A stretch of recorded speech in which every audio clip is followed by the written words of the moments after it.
कोकणातील प्रत्येक अपडेट जाणून घेण्यासाठी आजच माझे कोकणच्या सोशल मीडिया प्लॅटफॉर्मला लाईक, फॉलो आणि सबस्क्राईब करा. नमस्कार, मी प्रणाली भोसले. माझे कोकणच्या बातमीपत्रात आपल्या सर्वांचं मनपूर्वक स्वागत करते. बातमीपत्राला सुरुवात करण्याआधी पाहूयात हेडलाईन्स. अक्षय शिंदे एन्काउंटर प्रकरणी शिंदे गटाच्या 2 मंत्र्यांना नोटीस. बेकायदेशीर वक्तव्य केल्याप्रकरणी नोटीस. एमपीएससी परीक्षेच्या प्रश्नपत्रिका लीक प्रकरणाचा पोलिसांकडून तपास. परीक्षार्थींनी अफवांवर विश्वास न ठेवण्याचं लोकसेवा आयोगाचे आवाहन. मुंबईतील चेंबूर मेट्रो बांधकाम कोसळलं. घटनेने रहिवाशांमध्ये भीतीचे वातावरण. आणि कोकणात माघी गणेशोत्सवाला सुरुवात. राजरत्न प्रतिष्ठानच्या बाप्पाचे आगमन. पाहुयात सविस्तर वृत्त. अक्षय शिंदे एन्काउंटर प्रकरणात शिंदे गटाचे 2 मंत्री वादाच्या भोवऱ्यात सापडलेत. मंत्री संजय शिरसाट आणि राज्यमंत्री योगेश कदम यांना बेकायदेशीर वक्तव्य केल्याच्या प्रकरणी कायदेशीर नोटीस बजावण्यात आली. ही नोटीस सामाजिक कार्यकर्ते तुषार आढाव यांनी पाठवली असून वकील अमित कटारनवरे यांच्या मार्फत ती देण्यात आली आहे. माझं तुम्हाला खुल्लं आव्हान आहे. तुम्ही गृहराज्यमंत्री आहात ना, मी आता तुमच्या मंत्रालयातच जाऊन तुम्हाला ही नोटीस सर्व करायला गेलो होतो. तुम्हाला अजूनपर्यंत कार्यालयाचंही वाटप झालेलं नाही अशी मला माहिती मिळते. म्हणजे तुम्ही कार्यालयाचं वाटपही झालं नाही, अजून प्रॉपरली तुमचं कामकाजही सुरळीत झालेलं नाही सुरू, तर तुमची अशा पद्धतीचं वर्तणूक आहे. मला आश्चर्य वाटतंय. महाराष्ट्र राज्याला अशा पद्धतीचे गृहराज्यमंत्री लाभले तर 5 वर्ष लोकांनी काय अपेक्षा ठेवायच्या? You should be unbiased. तुम्ही पक्षपाती नसायला हवेत. तुम्ही सगळ्यांना समान नजरेने धरायला हवं आणि न्यायालय जो काही निकाल देईल त्याचा सन्मान करायचं शिका. चॅलेंज करायचा हायकोर्ट हे शेवटचं कोर्ट नाही असं तुम्ही म्हटलात, मान्य आहे मला. परंतु जर जायचं असेल ना सुप्रीम कोर्टात, तर आमच्या टॅक्सच्या पैशातून तुम्ही सुप्रीम कोर्टात जाऊ नका.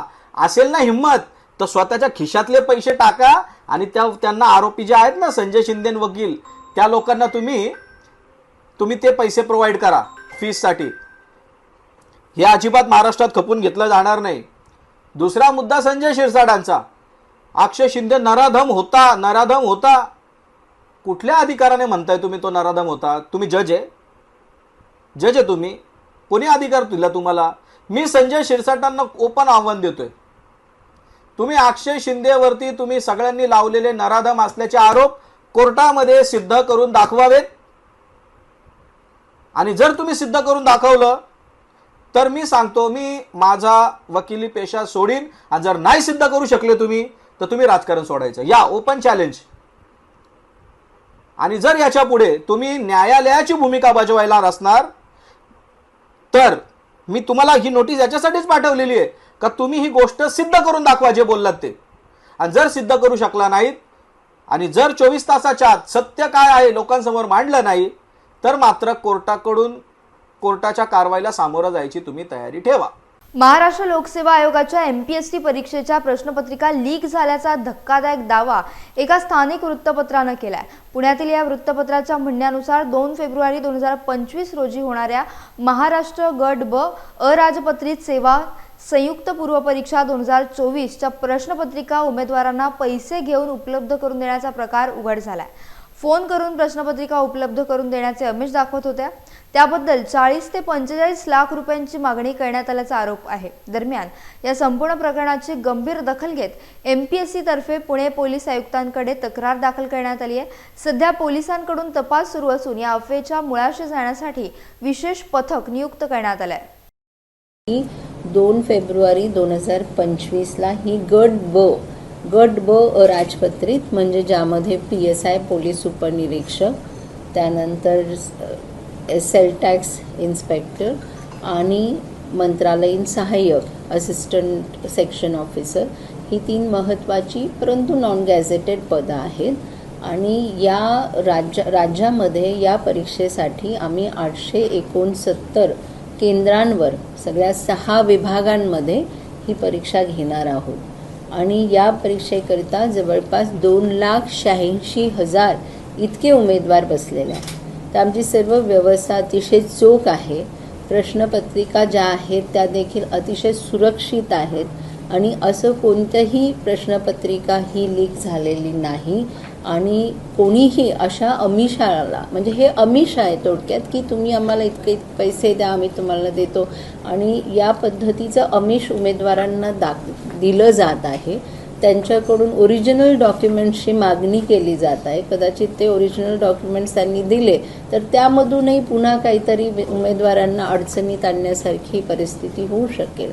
तर या सगळ्या पार्श्वभूमीवर यामध्ये आम्हाला आयोगातर्फे मी सांगू इच्छिते की आमची जी व्यवस्था आहे ती अतिशय चोख आहे. असं कुठेही कोणतीही प्रश्नपत्रिका ही लीक झालेली नाही. आणि या संदर्भात सर्वात महत्त्वाचं म्हणजे आम्ही आज सकाळी जेव्हा आम्हाला ही माहिती मिळाली, आम्ही पुणे पोलीस आयुक्त यांच्याकडे आम्ही या संदर्भातील रीतसर तक्रार देखील नोंदवलेली आहे आणि त्यांनी तपास सुरू केलेला आहे. मुंबईच्या चेंबूर भागात मेट्रोचं बांधकाम चालू असून वडाळ्याकडे जाणाऱ्या या मेट्रोचं अर्धवट बांधकाम कोसळल्याची माहिती समोर आली आहे. 31 जानेवारी रोजी पहाटेच्या सुमारास ही घटना घडली असून परिसरात मोठी वाहतूक कोंडी निर्माण झाली. सुमन नगर सहकारी गृहनिर्माण संस्थेजवळून मेट्रोचा मार्ग जातो. या मार्गावर मेट्रोचे खांब उभारण्याचं काम सुरू आहे. सळई आणि कॉन्क्रीटच्या सहाय्यानं हे खांब उभारले जात असून यापैकी एक अर्धवट खांब सुमन नगर सहकारी गृहनिर्माण संस्थेच्या आवारात कोसळला आहे. हा खांब सुरक्षा रक्षकाच्या खोलीवर आणि मोकळ्या जागेत कोसळला आहे. 20 फूट उंचीच्या सळ्या रोवून खांब उभारणीचं काम चालू होतं. या घटनेमुळे परिसरात भीतीचं वातावरण पसरलंय. दरम्यान या घटनेची माहिती मिळताच पोलीस प्रशासन आणि स्थानिक नेत्यांनी घटनास्थळी भेट देऊन परिस्थितीचा आढावा घेतला. या दुर्घटनेमुळे मेट्रोच्या कामावर आणि बांधकामाच्या दर्जावर प्रश्नचिन्ह उभं केलं जात आहे. हे बांधकाम थोडे आजूबाजूला पडले असते तर रस्त्याच्या उजव्या बाजूला पडले असते किंवा फार मोठी जीवितहानी झाली असती. त्यामुळे मेट्रोचं काम ज्या भागातून जात आहे तिथे रस्त्याच्या आजूबाजूला असणाऱ्या रहिवासी सोसायट्यांमध्ये राहणाऱ्या लोकांमध्ये भीतीचं वातावरण पसरलंय. 2 महिन्यांपूर्वी रायगड जिल्ह्यातल्या पेण येथील गुरे चोरी प्रकरणी 3ऱ्या मुख्य सराईत संशयित आरोपीला पेण पोलिसांनी शिताफीनं ताब्यात घेतलंय. 24 ते 25 ऑक्टोबर 2024 रोजी ही घटना घडली होती. या प्रकरणी आधी देखील 2 संशयित आरोपींना अटक करण्यात आलं होतं. याबाबत अधिक तपास करत असताना 3ऱ्या संशयित इब्राहिम इस्माईल मजीद उर्फ हड्डी याला पेण पोलिसांनी अटक केलाय. जाधवर ग्रुप ऑफ इन्स्टिट्यूट्स तर्फे आयोजित 8व्या युवा संसदेचे उद्घाटन नरे येथील संस्थेच्या सभागृहात झाले. यावेळी माजी केंद्रीय मंत्री भागवत कराड, जाधवर ग्रुप ऑफ इन्स्टिट्यूटचे अध्यक्ष प्राचार्य डॉक्टर सुधाकरराव जाधवर, उपाध्यक्ष ॲडव्होकेट शार्दूल जाधवर यावेळी उपस्थित होते. संस्थेच्या उडान या अंकाचे प्रकाशन मान्यवरांच्या हस्ते झाले. यावेळी खासदार अरविंद सावंत यांना आदर्श खासदार पुरस्कार, सुधीर मुनगंटीवार, सत्यजित देशमुख आणि अमित गोरखे यांना आदर्श आमदार पुरस्कार, विठ्ठल काटे यांना आदर्श नगरसेवक पुरस्कार, सचिन शेलार यांना आदर्श सरपंच पुरस्कार, ॲडव्होकेट मंगेश ससाणे यांना आदर्श युवा पुरस्कार देऊन गौरवण्यात आले. सन्मानपत्र, सन्मानचिन्ह, शाल, पुणेरी पगडी असे पुरस्काराचे स्वरूप होते. ती असणारे माझे नेते, माझे परममित्र सुधीर भाऊ मुनगंटीवार यांचा सत्कार हे कळलं. आणि दुसरे माझे मित्र, फक्त भीती वाटते अलीकडे कोणाला मित्र म्हणताना की प्रेसवाले त्याचा काय अर्थ केला. काल आमदार आणि माझे परममित्र पराग अळवणी यांच्या मुलीच्या लग्नाला गेलो.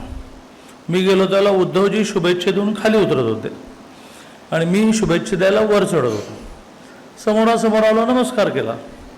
पण त्या लग्न समारंभातही प्रेस उपस्थित होती आणि ते शूट केलं आणि जवळ बहुधा दुसरी बातमी येईपर्यंत ते आता ते चालवतील की आम्ही दोघे भेटलो, आता काय होणार. तसं अरविंद सावंत माझे खूप जुने मित्र, पण आता त्यांना मित्र म्हटल्यामुळे काय काय होणार आज दिवसभरात मला माहिती नाही. पण आम्ही एका एरियात वाढलो, मुंबईच्या गिरण गावात वाढलो, ज्याचा शार्दूलजींनी वारंवार उल्लेख केला की तुम्हाला नेता व्हायला, मोठा व्हायला पार्श्वभूमी लागत नाही.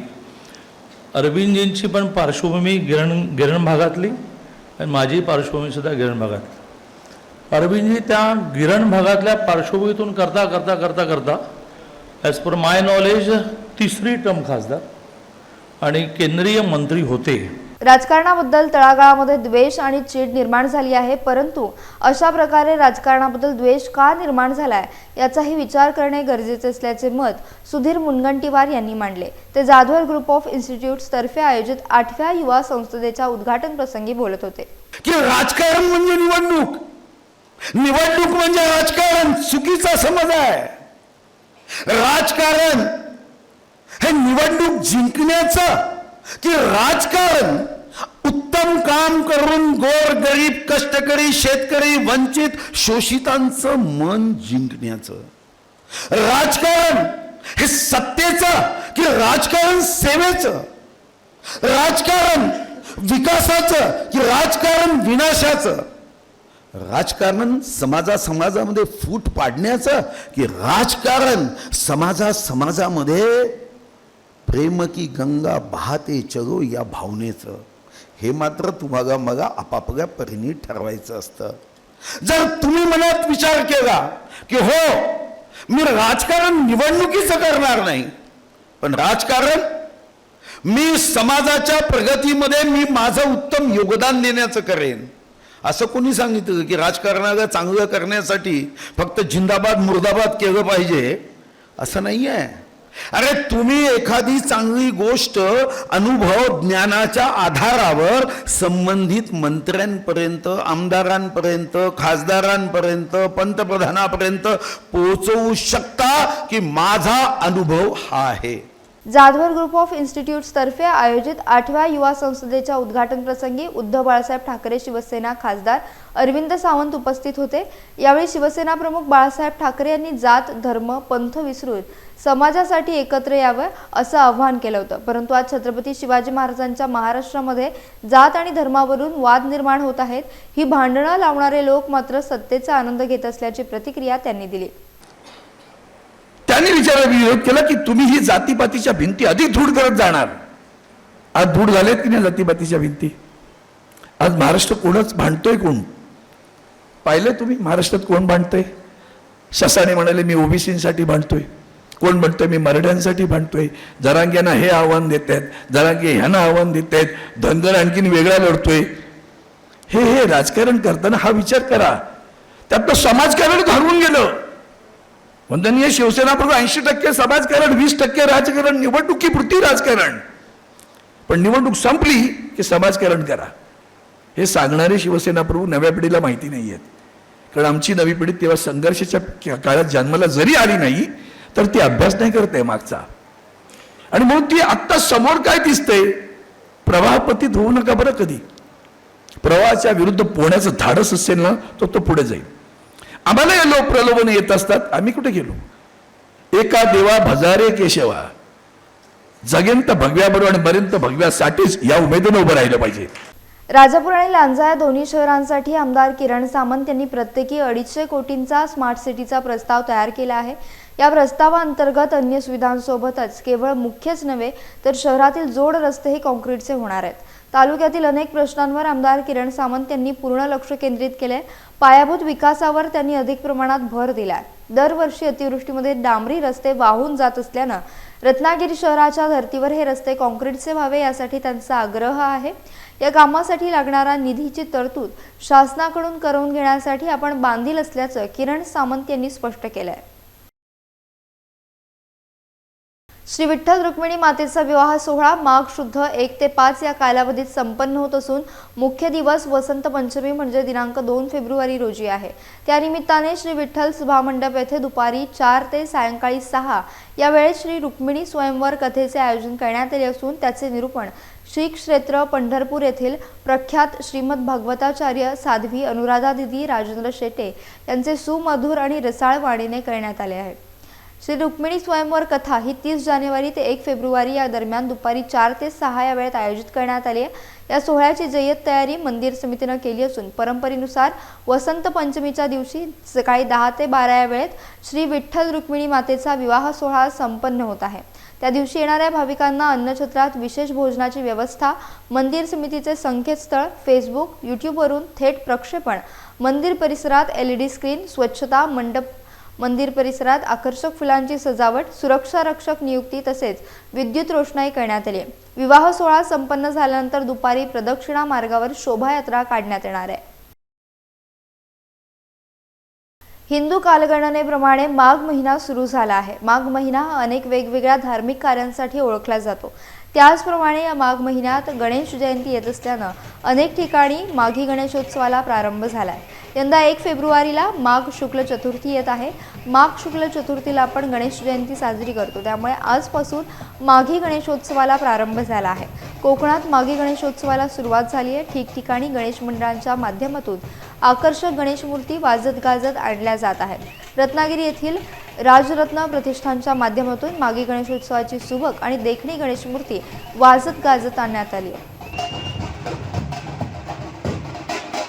रायगड जिल्हा परिषदेची हटाळे शाळा ही अलिबाग रेवदंडा मार्गावरील एक महत्त्वपूर्ण शाळा गणली जाऊ लागली आहे. कारण महाराष्ट्र शासनाच्या मुख्यमंत्री माझी शाळा सुंदर शाळा टप्पा 2 या योजनेअंतर्गत शाळेनं तालुकास्तरीय तृतीय क्रमांक मिळवून शाळेचे आणि गावाचे नाव उज्ज्वल केले आहे. या शाळेमध्ये गरीब कामगार आणि मोलमजुरी करणाऱ्या पालकांची मुलं गुणवत्तापूर्ण आणि दर्जेदार शिक्षण घेत आहेत. विविध उपक्रमात विद्यार्थी नेहमीच सहभाग घेऊन शाळेला यश मिळवून देत आहेत. या विद्यार्थ्यांच्या भावी वाटचालीसाठी नागाव येथील व्यावसायिक सचिन राऊळ यांनी विविध कार्यक्रमांसाठी लागणारा आवश्यक स्पीकर सेट शाळेला भेट दिला. जिल्हा परिषदेच्या शाळेत आपण शिक्षण घेऊन आपली प्रगती झाली याचा अभिमान मला नेहमीच वाटतो असे राऊळ यांनी सांगितले. तसेच शाळेच्या विकासासाठी नेहमीच प्रयत्न करेन, मदत करेन असं आश्वासन राऊळ यांनी दिलं. यावेळी शाळेच्या मुख्याध्यापिका रश्मी भोपी, राज्य आदर्श शिक्षक संदीप वारंगे, पदवीधर शिक्षिका सीमा नागावकर, उपशिक्षिका विजया माळी उपस्थित होत्या. संदीप वारगे सरांनी शाळेच्या आणि विद्यार्थ्यांच्या वतीनं आभार मानले. यासह बुलेटिनमध्ये वेळ झाली इथेच थांबण्याची. भेटूयात नवीन बुलेटिनसह. तोपर्यंत तुम्ही कुठेही जाऊ नका. पाहत रहा फक्त माझे कोकण.